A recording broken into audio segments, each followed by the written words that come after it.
Julius Evola, cabalgar el tigre. 29. La segunda religiosidad. Hemos mostrado, en un capítulo precedente, hasta qué punto están desprovistas de fundamento las ideas de algunos vulgarizadores que pretenden que la física ultramoderna ha superado el estadio materialista y se orienta hacia una nueva visión espiritualista de la realidad. Las pretensiones de lo que puede llamarse neoespiritualismo se fundan sobre un error análogo. También otros medios desearían desembocar en la misma conclusión, es decir, que un retorno a la espiritualidad se anuncia a través de la actual proliferación de tendencias hacia lo sobrenatural y lo suprasensible manifestadas en movimientos, sectas, capillas, logias y conciliábulos de todo tipo, alimentándose en común con la ambición de proveer al occidental de algo más que las formas dogmáticas e institucionalizadas de la religión, consideradas insuficientes e ineficaces y conducirlo más allá del materialismo. Aquí también, se trata de una ilusión debida a la falta de principios que caracteriza a nuestros contemporáneos. La verdad es que en la mayoría de estos casos, uno se encuentra ante fenómenos que forman parte de los procesos disolutivos de la época y que, existencialmente, a pesar de las apariencias, tienen un sentido negativo y representan una contrapartida solidaria del materialismo occidental. Para reconocer el verdadero y el sentido de este nuevo espiritualismo, podemos referirnos a lo que Oswald Spengler ha escrito sobre la segunda religiosidad. En su principal obra, este autor expone ideas que, a pesar de estar mezcladas con graves conclusiones y divagaciones personales de todo tipo, reproducen, en parte, la concepción tradicional de la historia, cuando habla de un proceso que, en los diferentes ciclos de civilización, conduce de la forma de vida orgánica de los orígenes, donde dominan, por el contrario, el intelecto abstracto, la economía y la finanza, el espíritu práctico y el mundo de las masas con un fondo de grandeza puramente material.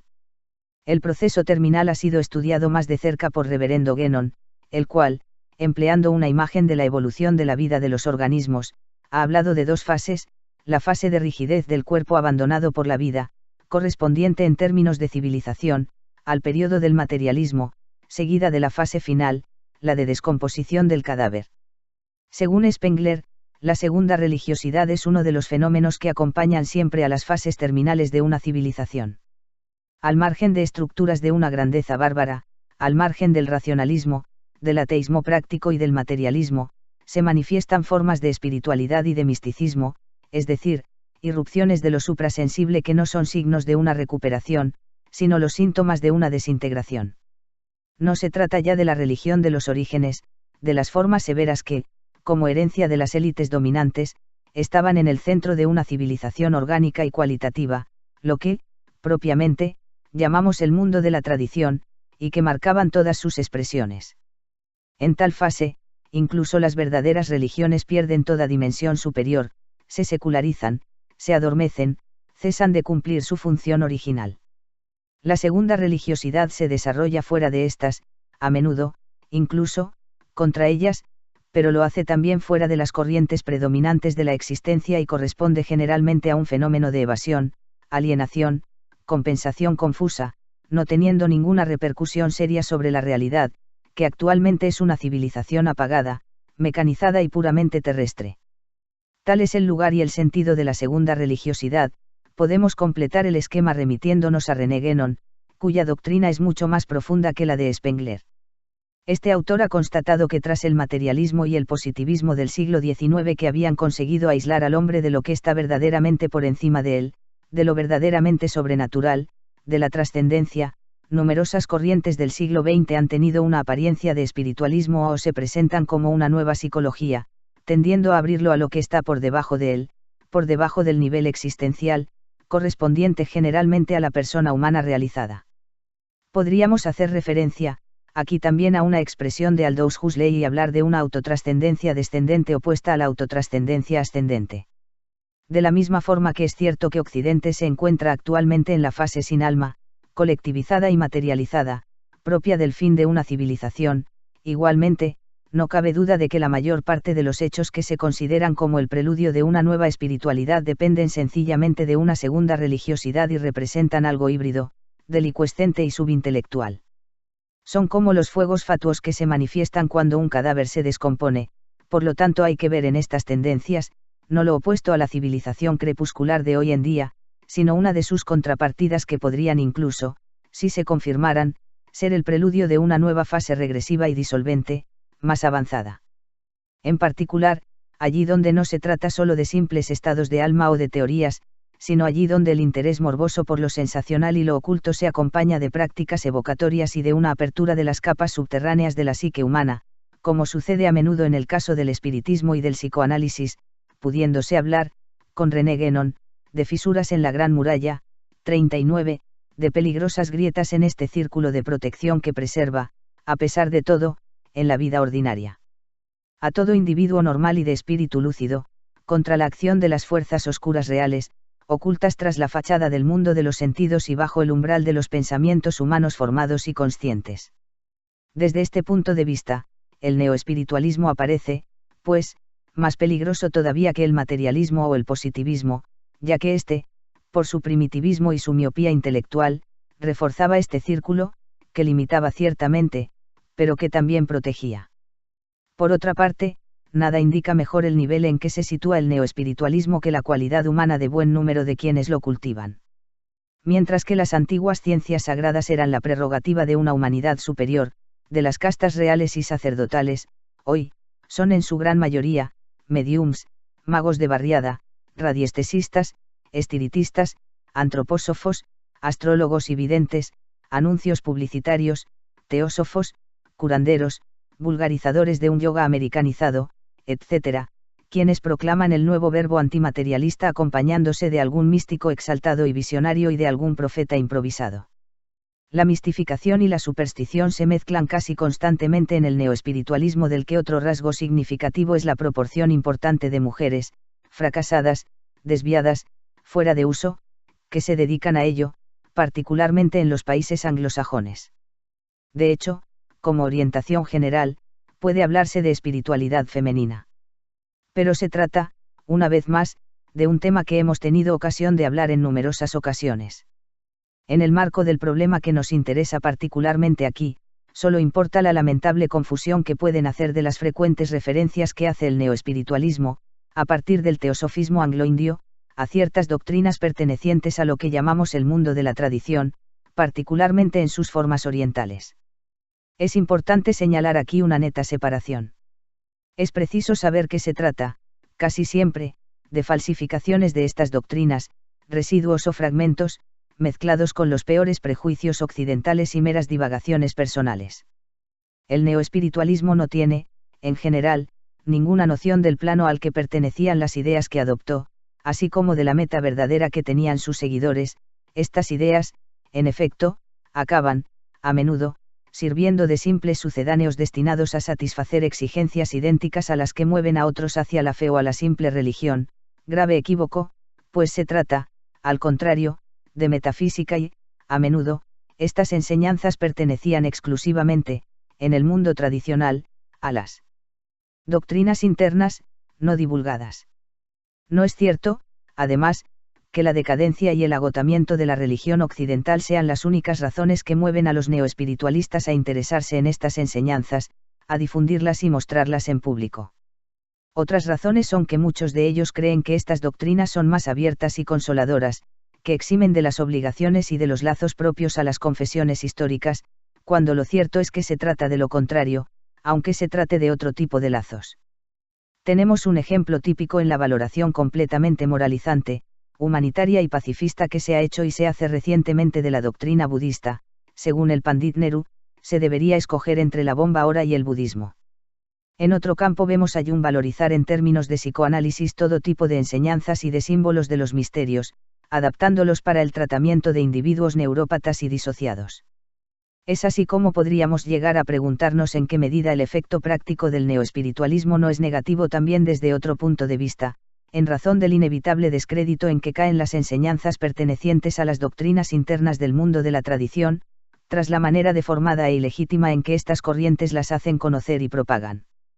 Es preciso, en efecto, poseer una orientación interior, muy precisa o un instinto no menos preciso para conseguir separar lo que es positivo de lo negativo para encontrar en estas corrientes incitación a una verdadera unión con los orígenes y a un redescubrimiento de un saber olvidado. Y si se llega a esto y se toma la vía justa, no se tardará en abandonar completamente todo lo que procede de este punto de partida vocacional, es decir, del espiritualismo actual y, sobre todo, del nivel espiritual que le corresponde, un nivel del que están completamente ausentes, la grandeza, la potencia, el carácter severo y soberano, propio de lo que se encuentra más allá de lo humano y que es lo único que podría abrir una vía más allá del mundo que está en trance de vivir la muerte de Dios. Esto concierne, sobre todo, al plano de la doctrina. Y el hombre diferenciado del que nos ocupamos aquí que se interesara por este terreno debería establecer muy netamente la distinción que acabamos de indicar, si no dispone de fuentes de información más directas y más auténticas que los subproductos y fosforescencias ambiguas de la segunda religiosidad, le será preciso aplicarse a discriminar y completar estos datos.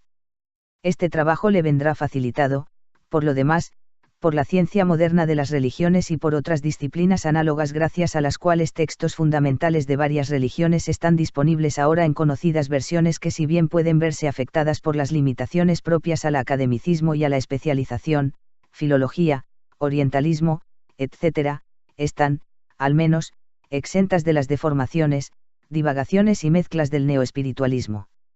Se dispone así de la base o materia prima necesaria para superar el punto de partida inicial y ocasional. Es preciso, además, examinar el problema desde su aspecto práctico. Como hemos dicho, el neoespiritualismo enfatiza a menudo la práctica y la experiencia interior y toma de otro mundo, de la antigüedad o de Oriente, además de ciertas concepciones de lo suprasensible, vías y disciplinas tendientes a la superación de los límites de la conciencia ordinaria del hombre. Aquí también, sin embargo, se vuelve a encontrar el error ya señalado a propósito de los ritos católicos que terminan por ser profanados y pierden toda verdadera significación operativa al estar aplicados a la masa sin que se den las condiciones necesarias para su eficacia. El equívoco es más grave en el caso que nos ocupa pues el fin es mucho más ambicioso. Desde este punto de vista, podemos olvidar las variantes más bastardas, ocultistas, del neoespiritualismo, en primer plano de las cuales se sitúa el interés dedicado a la clarividencia o a tal o cual pretendido poder y a toda especie de pactos concluidos con lo invisible.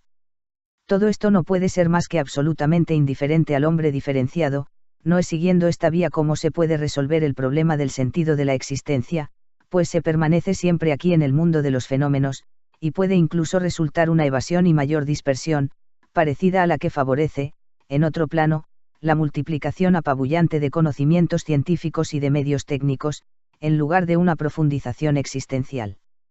Pero aunque no sea más que de un modo confuso, algo más y diferente se anuncia algunas veces en el neoespiritualismo cuando se tiende a la iniciación, cuando esta es presentada como la culminación de diferentes prácticas, ejercicios, ritos, técnicas de yoga, etc. Si no se puede pronunciar a este respecto una condena pura y simple, es sin embargo necesario disipar algunas ilusiones. Tomada en su acepción rigurosa y legítima, la iniciación correspondería en el hombre a un cambio real del estado ontológico y existencial, a la apertura efectiva de la dimensión de la trascendencia. Esto sería la realización indudable y la apropiación integral y descondicionadora de la cualidad que hemos considerado como el fondo mismo del tipo humano que nos interesa, del hombre que está aún arraigado, espiritualmente, en el mundo de la tradición. Así se plantea el problema cuando una u otra corriente del neoespiritualismo exhuma y presenta métodos y vías iniciáticas. Es preciso circunscribir este problema teniendo en cuenta que, en el marco de este trabajo, no nos ocupamos más que de hombres distanciados de su medio que han concentrado toda su energía en la dirección de la trascendencia como pueden hacerlo el asceta o el santo en el dominio religioso. Se trata, por el contrario, del hombre que acepta vivir en el mundo y en su época, teniendo, sin embargo, una forma interior diferenciada de la de sus contemporáneos. Este hombre sabe que en una civilización como la nuestra, es imposible restaurar las estructuras que, en el mundo de la tradición, darían un sentido al conjunto de la existencia pero, incluso en el mundo de la tradición, lo que puede hacerse corresponder al ideal de la iniciación pertenecía a las cimas, a un dominio diferenciado que comportaba límites precisos, a una vía que tenía un carácter excepcional y original. Se trataba no del nivel o de la ley general, de lo alto de la tradición, que ordenaba la existencia común en una civilización dada, sino de un plano superior, virtualmente desprendido de esta misma ley porque estaba situado en su origen. Se puede tratar aquí las distinciones que se imponen, incluso en el dominio de las iniciaciones.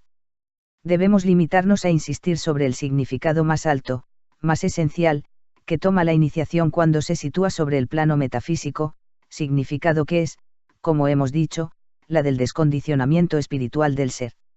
Las formas más limitadas que corresponden a las iniciaciones de casta, a las iniciaciones tribales y también a las iniciaciones menores ligadas a tal o cual poder del cosmos, como en algunos puntos y profesiones antiguas, formas diferentes, en consecuencia, de la gran liberación, deben ser, asimismo, dejadas de lado, porque en el mundo moderno están completamente desprovistas de base.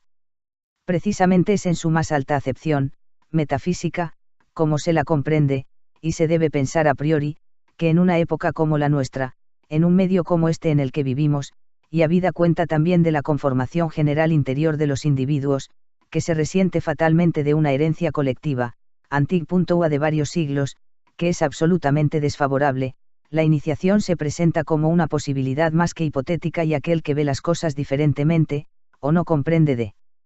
qué se trata, o se equivoca él mismo engañando a los demás. Lo que es preciso demoler de la forma más clara es la transposición en este dominio de la imagen individualista y democrática del self-made man, es decir, la idea según la cual se puede convertir en iniciado quien quiera y puede serlo por sí mismo gracias a sus propias fuerzas, recurriendo a ejercicios y prácticas de diversos tipos. Tal cosa es una ilusión, la verdad es que con las meras fuerzas del individuo humano y que todo resultado positivo en este terreno está condicionado por la presencia y la acción de una fuerza real de otro orden, no individual. Y podemos afirmar categóricamente que en lo que respecta a la iniciación no hay más que 3 casos posibles. El primer caso es el de aquel que posee ya, por naturaleza, esta fuerza diferente. Es el caso excepcional de lo que fue llamado la dignidad natural, que no procede del simple nacimiento humano, puede compararse a lo que es la elección en el dominio religioso. El hombre diferenciado que presuponemos tiene una estructura parecida a la del tipo al que se aplica esta posibilidad. Pero, en nuestros días, la presencia en el de la dignidad natural, comprendida en este sentido específico, técnico, comporta inevitablemente un cierto margen de incertidumbre que no puede ser superado más que si la prueba de uno mismo, de la que ya hemos hecho mención en el capítulo primero, está oportunamente orientada en este sentido. Los otros 2 casos son los de una dignidad adquirida. Se puede, en primer lugar, suponer que la fuerza en cuestión aparezca, y que una brusca ruptura de nivel, existencial y ontológica, se produzca con ocasión de crisis profundas, traumatismos espirituales o acciones desesperadas. Es entonces posible que el individuo, si no se hunde, sea conducido a participar de esta fuerza, incluso sin haberse propuesto conscientemente llegar a tal fin. Es preciso, sin embargo, aclarar que, en casos de este tipo, una energía había sido ya acumulada y las circunstancias han provocado su súbita manifestación, entrañando, como consecuencia, un cambio de estado. Es por ello por lo que estas circunstancias aparecen como una causa ocasional, pero no determinante, necesaria pero no suficiente. Al igual que la última gota no hará desbordar el vaso si éste no está lleno, o la ruptura de un dique no provocaría el desbordamiento de las aguas más que si las aguas no ejercieran tras él una fuerte presión. El tercer y último caso es aquel en que la fuerza en cuestión es injertada sobre el individuo en virtud de la acción de un representante de una organización iniciática preexistente debidamente cualificado para hacerlo. Es el equivalente a lo que, sobre el plano religioso, es la ordenación sacerdotal que, teóricamente al menos, debería imprimir al individuo un carácter indelebilis cualificándolo para realizar eficazmente los ritos. El autor que ya hemos citado, René Guénon, que fue prácticamente el único entre los autores modernos en tratar con autoridad y seriedad estos temas, no dejaba tampoco de denunciar las desviaciones, errores y mistificaciones del neoespiritualismo, contempla, casi exclusivamente, esta última posibilidad. Por nuestra parte, estimamos, por el contrario, que debe ser, de hecho, prácticamente excluida en nuestros días, en razón de la ausencia casi total de una organización de este tipo. Si estas organizaciones tuvieran siempre un carácter más o menos subterráneo en Occidente en razón del tipo de religión que predominó y de las represiones y persecuciones que ésta ejerció, en la época actual han desaparecido casi en su totalidad. En otros lugares, sobre todo en Oriente, se han convertido, cada vez en más raras e inaccesibles, incluso cuando las fuerzas que transmitían no se habían retirado, paralelamente al proceso general de degeneración y modernización, que en el momento presente también ha invadido estas regiones. Por regla general, Oriente mismo hoy no está en condiciones de facilitar tampoco más que subproductos, en régimen de residuos, y basta para convencerse considerar la envergadura espiritual de los asiáticos que se han dedicado a exportar y divulgar entre nosotros la sabiduría oriental. Si René Guénon no ha visto la situación con tanto pesimismo, es en razón de un doble malentendido. El primero, que no ha considerado solamente la iniciación en el sentido pleno y actual que acabamos de definir, y ha introducido la noción de una iniciación virtual que podía tener lugar sin ningún efecto perceptible, permaneciendo casi operante en la práctica, lo que ocurriría en la casi totalidad de los casos, por hacer aquí una nueva comparación con la religión católica, la cualidad sobrenatural de los hijos de Dios que el rito del bautismo concede incluso a un recién nacido subnormal.